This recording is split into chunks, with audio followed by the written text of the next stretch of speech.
Today's case is incredibly difficult to talk about, but it's one that demands to be heard.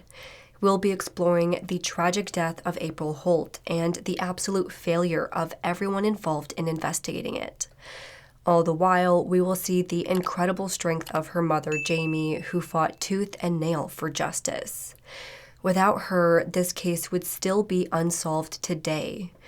This is a story that will leave you feeling gutted and frustrated at the justice system, yet so amazed by the incredible strength demonstrated by April's family. But before we get into this horrific case, I want to talk about one way that we can enjoy the summer months while they're still here. As the weather heats up and we spend more time outside, it's always nice to have a little sidekick who can help keep up with your favorite music and podcasts. And that is where Raycon comes in. Raycon's everyday earbuds are the perfect summer accessory whether you're going hard at the gym, enjoying the sun, taking some time to walk around the block, or laying on the beach jamming out to your favorite tunes. You can enjoy crystal clear premium audio anywhere you go. Raycon's latest model of earbuds offer everything you love about Raycons plus more. You can enjoy the ergonomic design, multi-point connectivity that lets your pair connect to 2 devices at once, and you get active noise cancellation. They also come in a variety of new, vibrant colors that complement any and all skin tones. I personally grabbed a pair of their forest green earbuds, which I think are so cute and unique. I've been really into these kinds of greens lately, if you can't tell by my background. I personally use my Raycons every single day for working out and listening to music or when I'm traveling, but a lot of the times, more often than I'd like to admit, I do forget to charge them, which can be a pain. But these new Raycons offer a new quick charge function, which delivers 90 minutes of battery time with just a 10-minute charge. This happens almost on a daily basis, where I get in the car with my earbuds and I realize that I forgot to charge them, so I plug them in the car as I'm driving to the gym, which is about a 10-minute drive, and boom, I have the perfect amount of battery life for my workout. Then, when they're fully charged, they still have an amazing battery life, offering 8 hours of playtime and a 32-hour battery life. The other feature I'm obsessed with is their active noise cancellation. That's a feature that's really difficult to find at such an affordable price, so that's why I have multiple pairs for myself. But I also love their new protective covers, which come in so many unique designs and offer wireless charging capabilities.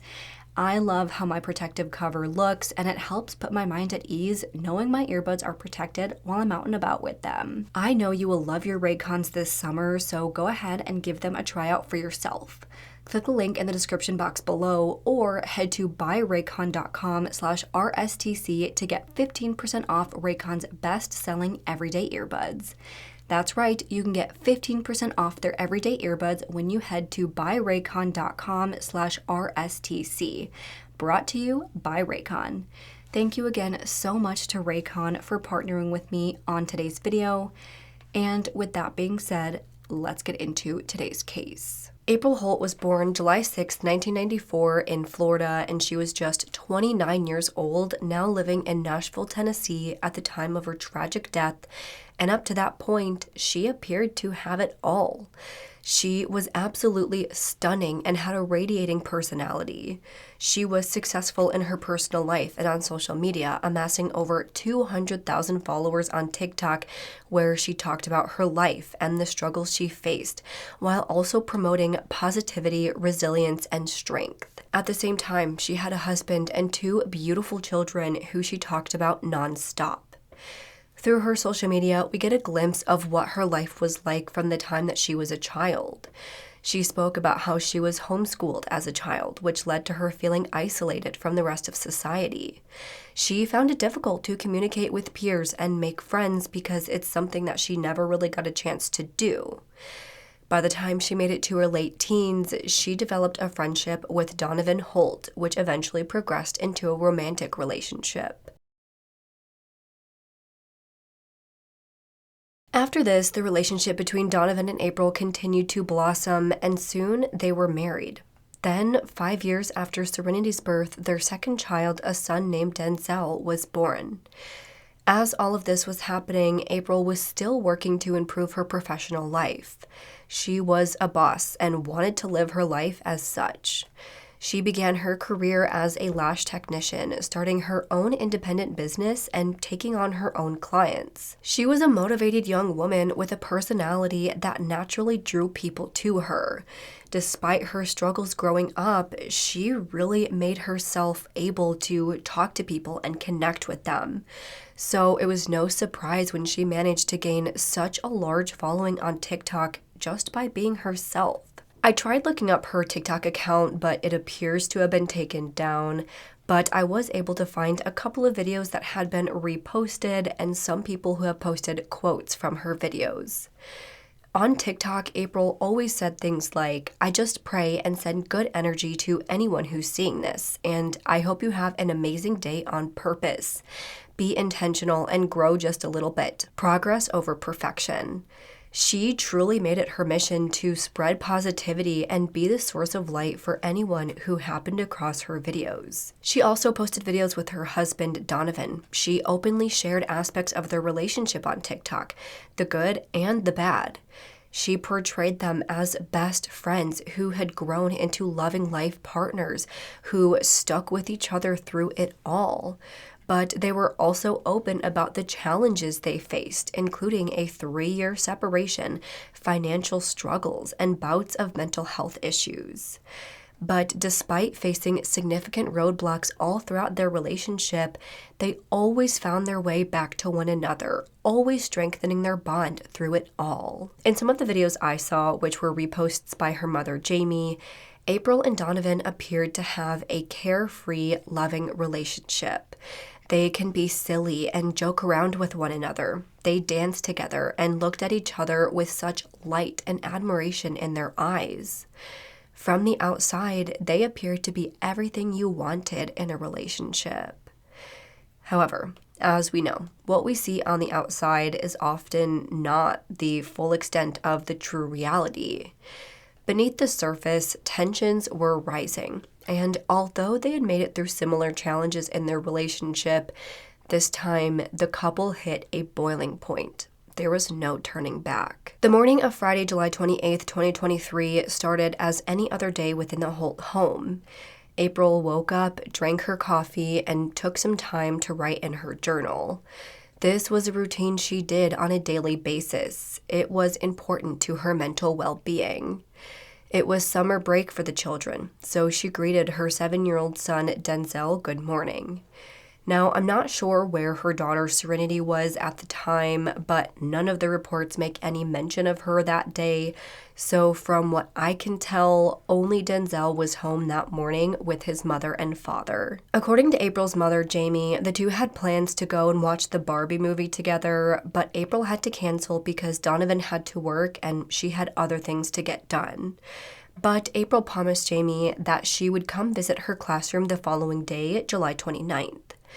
Jaime taught middle school students, and it was summertime, so maybe they were going to decorate the classroom or something like that together.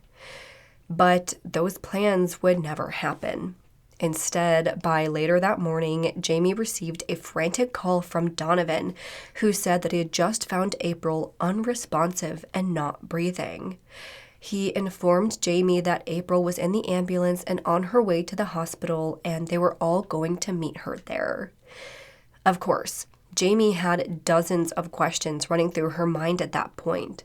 She had no idea what was going on, if April was going to be okay, or even what caused her to end up in the hospital to begin with.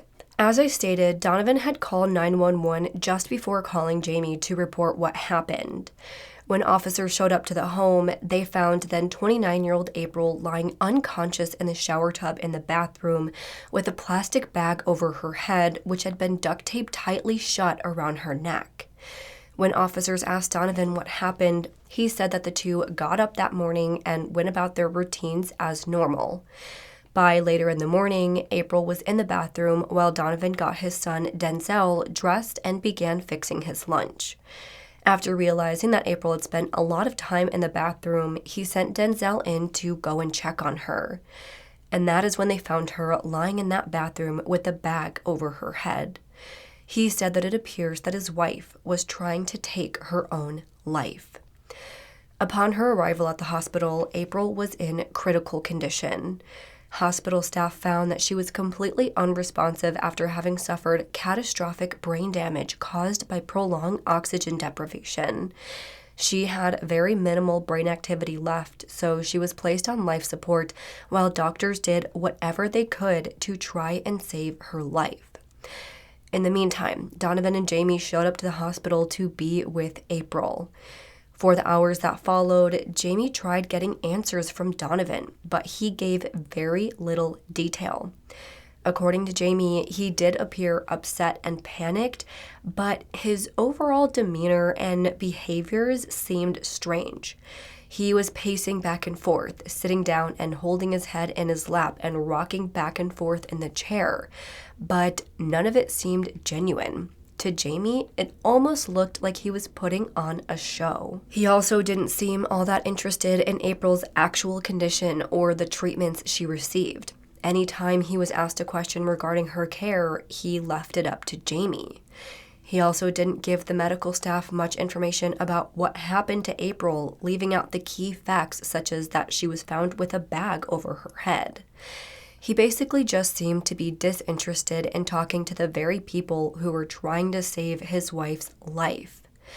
I also want to note that throughout that time, Donovan left the hospital 2 times and returned back to the apartment, but didn't tell anyone why or what he was doing there. For the 3 days that followed, April's family held their breath as she underwent numerous tests and medical interventions, all with the hopes of saving her life. Her medical team did absolutely everything they could, but unfortunately, it was too late. By July 31st, 2023, just a few weeks after her 29th birthday, April Holt was officially pronounced dead at the hospital. Of course, after April's devastating death, her body was sent to the medical examiner for an autopsy. It was completed within a few weeks, and on that report, the ME noted no signs of physical trauma or injury. Based on what they found, they quickly ruled her death as a suicide. But from the moment that Jaime saw her daughter April in the hospital, she and the rest of the family knew that this was not the case. Jaime knew that her daughter did not do this to herself, and I know what some of you may be saying. Someone can be suicidal and no one around them knows about it, which is true. That is, unfortunately, a situation that happens far too often. Someone is severely depressed and suicidal, but does a great job of hiding how they feel from everyone around them. It's only after they take their life do their loved ones realize all the red flags they missed. And sometimes those loved ones refuse to believe that they would take their own life. And for April, she was going through some rough challenges. Jaime knew that, but not the kind of challenges that would lead to her taking her life. Also, who takes their life in that way? Putting a plastic bag over your head and then securing it shut with duct tape all on your own? Suffocating is such a painful and terrifying way to die. It just does not seem like the first thing someone would think to do. Not only did she know her daughter better than that, but there was evidence that police seemed to blatantly ignore. Evidence that Jaime feels proves that there's more to this story. Now, pretty much immediately after the autopsy ruling, investigators and the DA agreed to close the case. They didn't feel that any further investigation was necessary. They had the story from the husband. They had no blatant signs of physical trauma, no signs of foul play. Case closed. Jaime met with various officials responsible for making these kinds of rulings, begging them to reconsider. But each and every time, she was turned down. Time after time, she was told that there wasn't enough evidence, not enough evidence to prove anything other than a suicide. So, for the year that followed, Jaime did her own investigation. She worked tirelessly day in and day out to prove to investigators that April didn't take her own life. So now, let's discuss what she found within that time. Turns out the relationship between April and Donovan had been rocky, to say the least. As I stated, they had gone through a breakup before. They separated for 3 years before getting back together and giving their relationship another try. But this time, things seemed different. April made it known that she was done for good. Just 2 weeks before her death, April started the process of filing for divorce. After this, April started telling friends and family more and more about what had been going on behind the scenes. She said that Donovan stopped paying his portion of their rent, so they were about to be evicted from their apartment. She told them that she was done with Donovan for good this time and was moving on. And it seemed like Donovan finally accepted the breakup as well. Just a week before her death, he pawned his wedding ring. Then, according to her mother, April had even started talking to an ex-boyfriend just days before her death. Things were looking up for her. She was ready to be done with her relationship and move on from her life. She was surrounded by family and friends who loved and supported her and was excited about rekindling things with this ex-flame of hers. Of course, all of that points to April's overall mood in the weeks before her death. Yes, she was going through a divorce, but she is the one who initiated, and she was very much looking forward to her next chapter in life. Then, in the weeks after April's death, her son Denzel spoke with Jaime about what he remembers from that morning. Now, it's unclear whether police interviewed Denzel during their investigation. I want to believe that they did because this is literally the most basic step you could take in any investigation. If they did question him, my guess is that he didn't say much either because he was afraid or because he blocked it from his memory. Either would make sense given what he experienced that morning. Denzel went on to say that after getting up on the morning of July 28th, Donovan and April broke out into a heated argument. They took their argument to the bathroom and shut the door to continue it there. Hearing the escalating conflict unfolding, Denzel listened through the door to see if he could make out what they were saying. He then peeked under the crack of the door to the bathroom where he saw both of his parents' feet. After trying to listen for several minutes, Denzel wasn't able to make out any of what they were saying, so he just went back to his bedroom, trying to stay away from the drama. After a while, things seemed to finally calm down when Donovan came out of the bathroom and into Denzel's room to get him dressed. He then made him lunch, as I stated, but after failing to see April come out of the bathroom for some time, once again, Donovan told Denzel to go check on her. And as we know, that is when this poor 7-year-old little boy found his mother with a bag over her head, unconscious, lying in the bathtub. From this, Jaime learned that not only did April and Donovan have a heated argument just moments before her death, but Donovan lied about it. He left that fact out completely to investigators.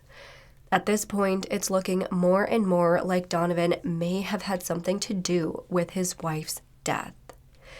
As she was finding all of this out, Jaime had made a request to receive the full case file from the original investigation.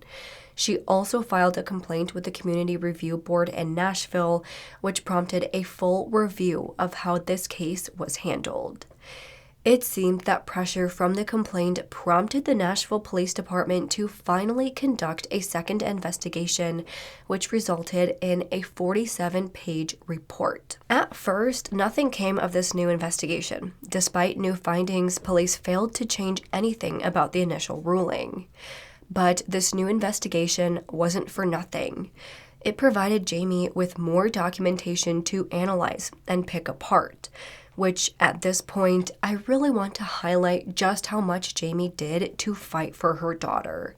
She meticulously went through report after report, analyzed every word on every page to find anything and everything she could to prove what she already knew. April didn't kill herself. One woman did the work that an entire team would typically do in a case like this, all because they didn't believe her, because they felt satisfied that this bright, vibrant 29-year-old mother of two suddenly decided to kill herself, all because her husband said so. She didn't leave a note. She showed no signs. She had plans for the future, and she was excited about where her life was going. Yet police still took the word of the husband she was about to divorce over the word of her mother and the entire rest of her family. And thank God Jaime had such drive and will to find the truth, because after reviewing the files she received, she blew this entire case wide open. Now, like I said earlier, the original investigation found that April had no signs of physical trauma on her body. But Jaime said that while she was in the hospital, she literally saw bruises on her neck and wrists. Then, after reviewing the autopsy report herself, those neck and arm injuries as well as further injuries were noted as well. Bruises and marks on her thighs and ankles as well as a gash on her inner thigh. All of that pointed away from the suicide theory, yet investigators didn't think it was relevant for whatever reason. Then, in the report from the second investigation, April found that the forensic analysis reported 2 sets of fingerprints on both the plastic bag found on April's head as well as the duct tape used to secure it.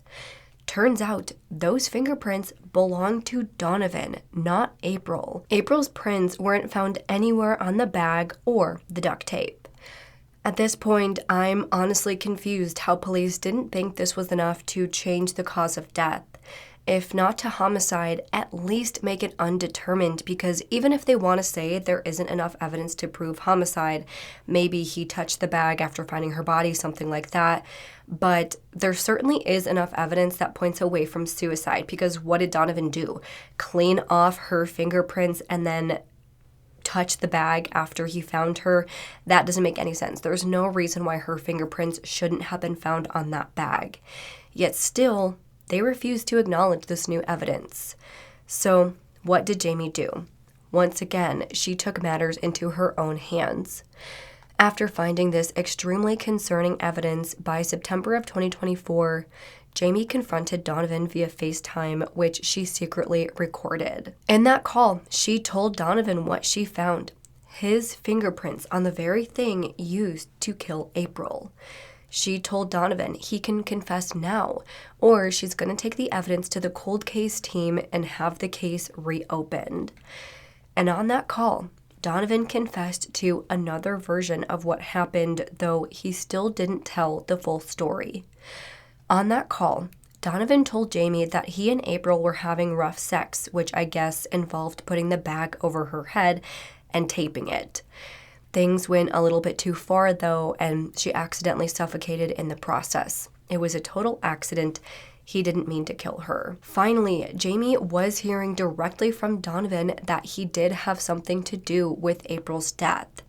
After all this time, 14 months, he was finally admitting that she didn't do this to herself. Now, I want to note that Jaime obviously didn't believe this story.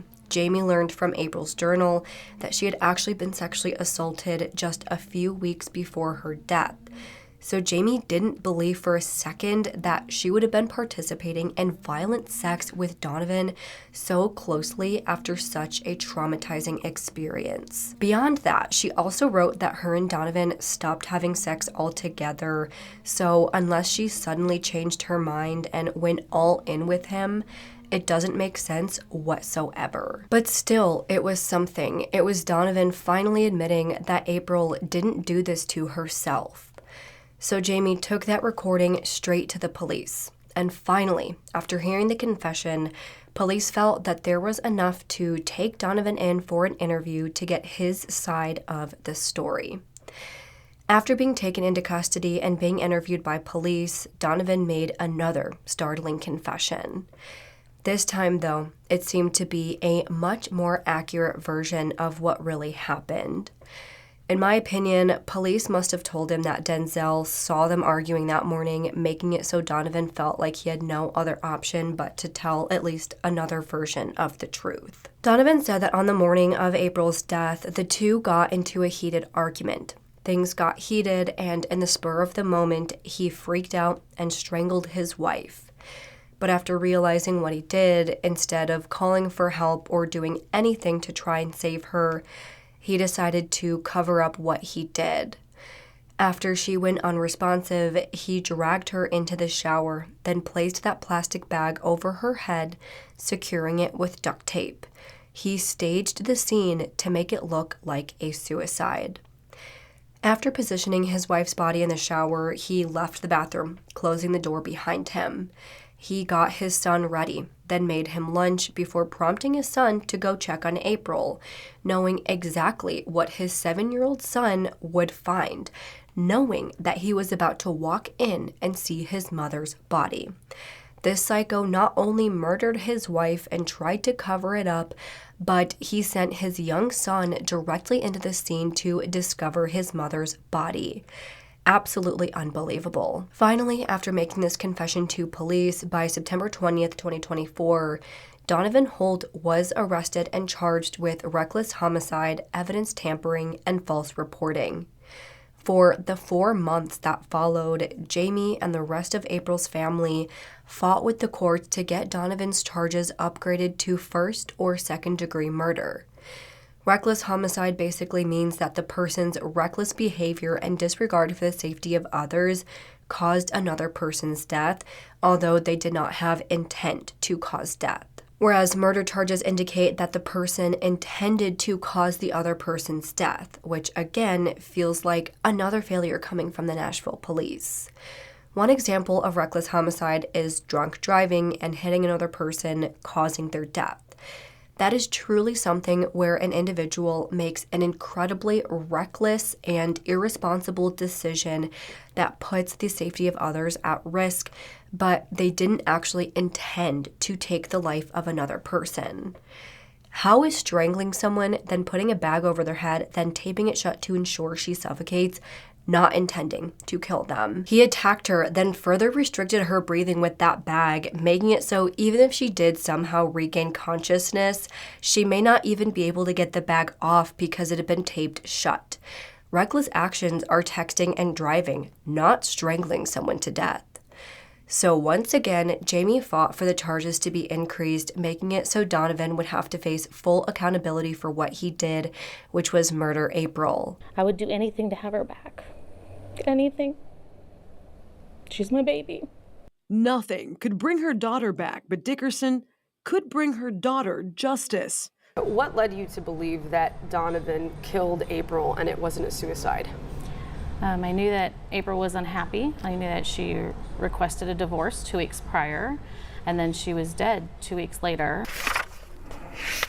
Dickerson spent months doing her own investigation after she says police refused to believe her. This is the first autopsy stating that she had put the bag over her head and that it was suicide. The key piece of evidence is this. Only Donovan Holt's fingerprints were found on the bag and tape. That is when I confronted him and he confessed to me. And so that is when I went to the police. Metro detectives questioned the husband and got a confession. Holt was arrested in Texas last week. He's charged with reckless homicide, false reporting, and tampering with evidence. The autopsy report has been amended to reflect the cause of death as homicide instead of suicide. I feel like they've failed my family. I have had to fight at the same time as grieve my daughter. But by November of 2024, 4 months after his initial confession, Donovan pleaded guilty to all of his charges, including reckless homicide, evidence tampering, and false reporting. His guilty plea basically made it so his charges couldn't be upgraded. To me, it seems like Donovan knew these were very light charges, and he realistically could have been charged with murder had he waited for the case to go to trial, so he probably pleaded very quickly to avoid that possibility. So by February of 2025, Donovan was sentenced for his crimes, for taking the life of his wife and taking the steps to cover it up after, then spending a year and a half lying about it and covering his tracks. Donovan Holt was handed a sentence of 2 years behind bars, which is to be followed by an 8-year parole period.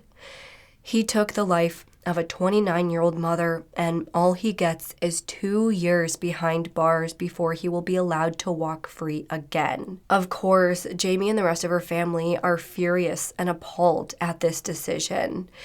Jaime has since come out to say that even though she did technically agree to the charges and him taking a plea deal, she more so felt like she was pushed into a corner and made to believe that this was the only option because the defense could claim that it was this rough sex theory. It couldn't necessarily be proven that it was, out of anger. I'm not sure if she knew how short of a sentence he would get given the charges, but regardless, I genuinely can't understand why any judge would hand such a light sentence to someone responsible for ending the life of another human being. And that is where the case sits as of right now. To me, it still doesn't feel like justice has been served in this case. Sure, he was finally charged with something, but no one can convince me that he couldn't have gotten a longer sentence. Part of me does understand why they may not have wanted to go for a murder charge. There isn't a ton of evidence to prove intent. I personally think there's enough to at least get a charge, but there may not have been enough that a jury would agree. But come on, 2 years for reckless homicide. That's just appalling. This whole thing feels like the DA and prosecution knew they mishandled this case, so when Jaime kept pushing and wouldn't stay quiet, they wanted to get this case through the court system as fast as possible so they could get it over with. That is truly how this feels to me because honestly, nothing else can explain how careless the people involved in this case have been from the moment April was found.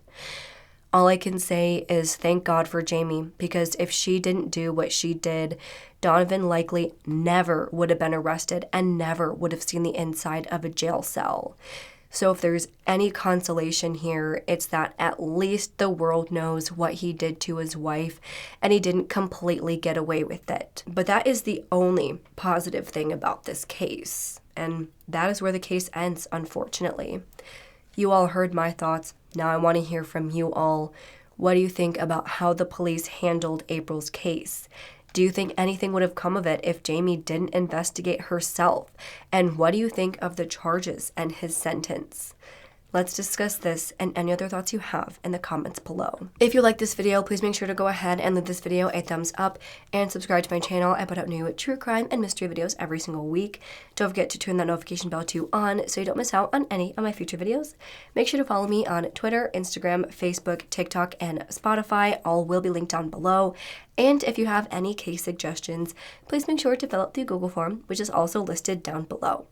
With that, I hope you guys have an amazing week. Stay safe, stay healthy, and I hope to see you next time. Bye.